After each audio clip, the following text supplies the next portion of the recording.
Sizinlə yenə mən nevroloq və neyromodulyasiya mütəxəssisi Leyla Şahbazova. Uşağınız dərsə fokuslana bilmir və yaxud da ki, özünüz hansısa bir işi başlayırsınız və diqqətiniz tez dağılır. Dərmanlar isə sizi çox yuxulu və yaxud da ki, yan təsirləri çox olur. O zaman TMS sizin üçün alternativ çıxış yolu ola bilər. Çünki TMS artıq yalnız depressiyanın müalicəsində deyil, eyni zamanda da diqqət əksikliyi və hiperaktivlik sindromunun müalicəsində də istifadə olunur. Çünki bu zamanlar beynin ön alın nahiyəsində aktivlik azalmış olur.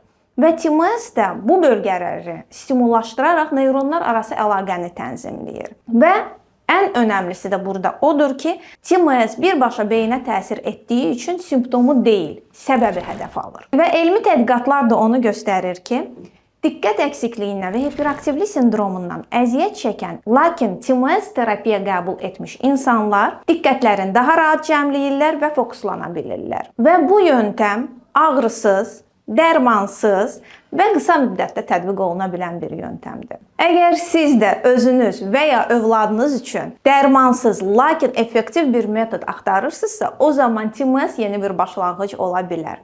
Həyatınızı, diqqətinizi itirdiyiniz yerdən fokuslana bilərsiniz. Mövzu ilə bağlı suallarınızı şərhlər bölməsində verə bilərsiniz. Mütləq şəkildə cavablandırılacaq. Daha çox nevroloji xəstəliklər barəsində məlumat almaq istəyirsinizsə, o zaman kanalıma abunə ola bilərsiniz.